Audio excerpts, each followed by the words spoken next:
মধ্যপ্রাচ্যে ইরান ও ইসরায়েলের মধ্যে চলছে তুমুল সংঘর্ষ, আর এ সংঘর্ষে যোগ দিয়েছে যুক্তরাষ্ট্র।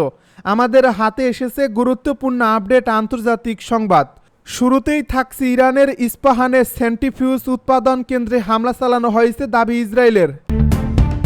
এবারে জানিয়ে দিব গোপনে পারমাণবিক উপকরণ সরিয়ে ফেলছে ইরান। আরও জানাবো মধ্যপ্রাচ্যে শান্তি প্রতিষ্ঠার পথে ইসরায়েলই সবচেয়ে বড় বাধা বলছে এরদোগান। সব শেষে জানিয়ে দিব ইরানের তেহরান ও জরুরি সহায়তা কেন্দ্রগুলোতেও হামলা চালাচ্ছে ইসরায়েল।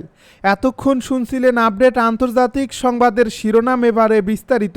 তবে তার আগে অনুরোধ রইল ভিডিওটিতে একটি লাইক এবং কমেন্ট করে জানিয়ে দিন ভিডিও সম্পর্কে আপনার মূল্যবান মতামত। আরও জানিয়ে দিন ভিডিওটি কোথা থেকে দেখছেন বা কোন জেলা থেকে দেখছেন।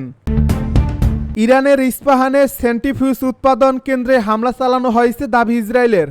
ইরানের ইস্পাহানের পারমাণবিক স্থাপনায় সেন্ট্রিফিউজ উৎপাদন কেন্দ্র লক্ষ্য করে হামলা চালানো হয়েছে বলে দাবি করেছে ইসরায়েল। ইসরায়েলের সামরিক বাহিনী এ হামলার ভিডিও ও ছবি প্রকাশ করছে। ইসরায়েল বলছে ওই ছবি ও ভিডিওকে ইস্পাহানে পারমাণবিক স্থাপনায় চালানো হামলার প্রমাণ।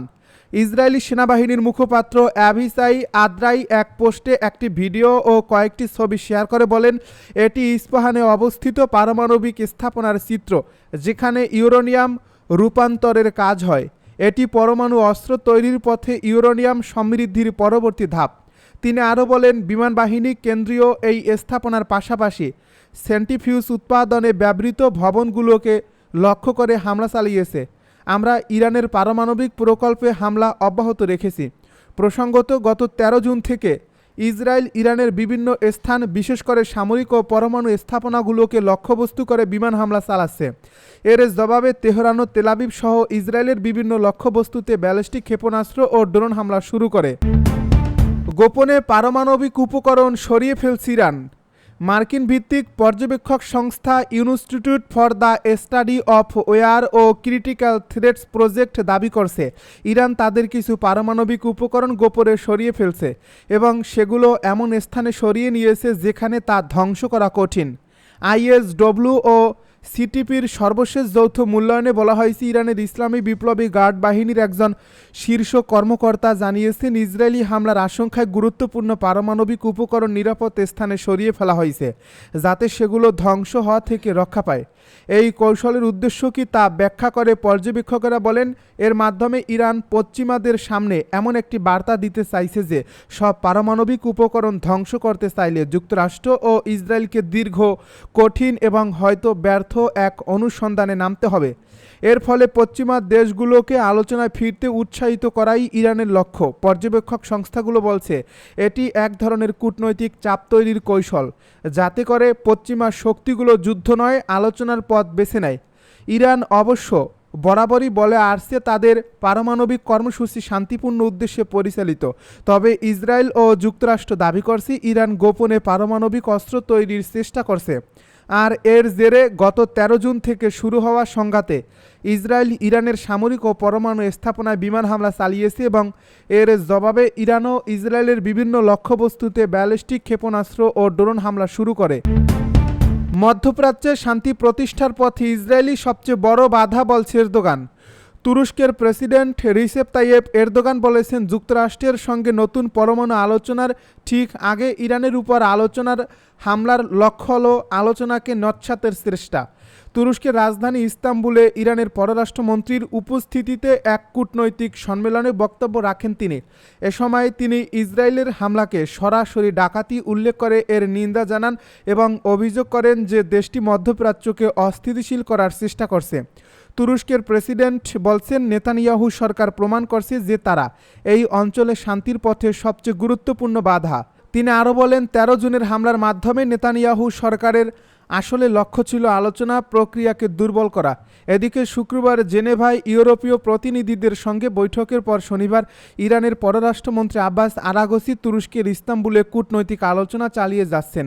ইরানের রাষ্ট্রীয় বার্তা সংস্থা তাসনিম জানিয়েছে, আরাগচি আজ সকালে তুরস্কে পৌঁছেছেন যাতে তিনি আরব ও মুসলিম বিশ্বের বিভিন্ন প্রতিনিধিদের সঙ্গে বৈঠক করতে পারেন।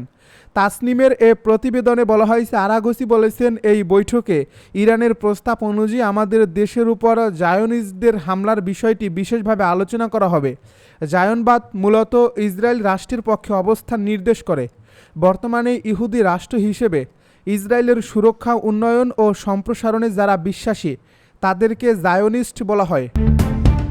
ইরানের তেহরান ও জরুরি সহায়তা কেন্দ্রগুলোতে হামলা চালাচ্ছে ইসরায়েল। ইরানের জরুরি সেবা সংস্থার প্রধান জানিয়েছেন, দেশব্যাপী আবাসিক এলাকার পাশাপাশি চিকিৎসা ও ত্রাণ সেবার বিভিন্ন স্থাপনাগুলোকে লক্ষ্যবস্তু করেছে ইসরায়েলি বাহিনী। খবর আল জাজিরার। রাষ্ট্রীয় বার্তা সংস্থা IRNকে দেওয়া এক বিবৃতিতে জাফার মিয়াতফার বলেন, এখন পর্যন্ত দেশের বিভিন্ন অঞ্চলের 3টি ত্রাণ ঘাঁটি এবং 8টি জরুরি সহায়তা কেন্দ্রের অ্যাম্বুলেন্স মারাত্মকভাবে ক্ষতিগ্রস্ত বা ধ্বংস হয়েছে। তিনি আরও জানান, এই হামলায় বিস্ফোরণ ও এর ফলে সৃষ্ট আঘাতে জরুরি সংস্থার মোট 14 জন কর্মী আহত হয়েছেন, যাদের মধ্যে 2 জন গুরুতর অবস্থায় হাসপাতালে ভর্তি আছেন।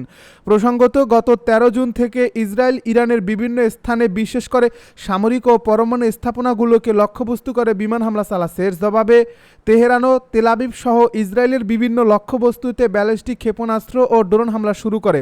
ইসরায়েলের সরকারি হিসাব মতে ইরানের হামলায় এখন পর্যন্ত 25 জন নিহত হয়েছেন এবং শতাধিক আহত হয়েছেন। অন্যদিকে ইরানের স্বাস্থ্য মন্ত্রণালয়ের দেওয়া সর্বশেষ তথ্যানুসারে দেশটি ইসরায়েলি হামলায় এখন পর্যন্ত 430 জন নিহত এবং 3500 জনেরও বেশি আহত হয়েছেন। ইসরায়েলি হামলায় ইরানের 5 হাসপাতাল ক্ষতিগ্রস্ত। ইরানি হামলায় ইসরায়েলের সোরকা হাসপাতাল ক্ষতিগ্রস্ত হওয়ায় দেশটির প্রতিরক্ষা মন্ত্রী ইসরায়েল কাতস তখন হুমকি দিয়ে বলছেন, ইরানের সর্বোচ্চ নেতা আয়াতুল্লাহ আলী খামেনিকে আর বেঁচে থাকার সুযোগ দেওয়া যায় না। অথচ সর্বশেষ তথ্য বলছে, ইসরায়েলি হামলায় ইরানের 5টি হাসপাতাল ক্ষতিগ্রস্ত হয়েছে।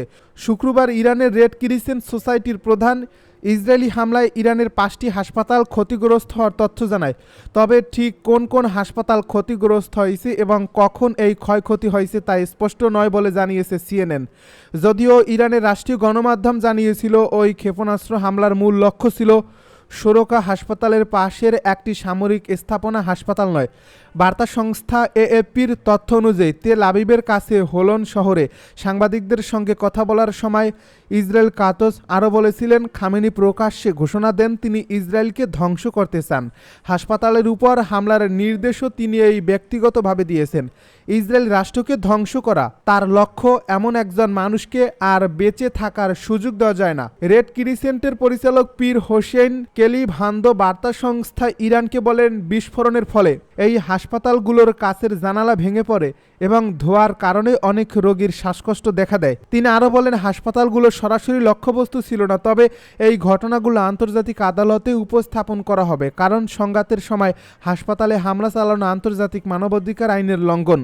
কলিভান্দা আরও বলেন, আমরা ইসরায়েলি শাসক গোষ্ঠীর আন্তর্জাতিক নীতিমালা পরিপন্থী এই হামলাগুলোর তথ্য আন্তর্জাতিক প্রতিষ্ঠানগুলোর কাছে প্রামাণ্য দলিল হিসেবে পাঠিয়েছি।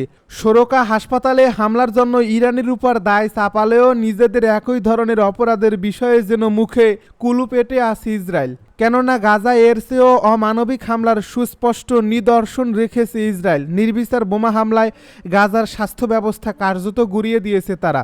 বিশ্ব স্বাস্থ্য সংস্থা বলছে, গাজায় মোট 37টি হাসপাতাল ছিল, যার মধ্যে 94% বা 34টিরও বেশি হাসপাতালকে আংশিক বা সম্পূর্ণরূপে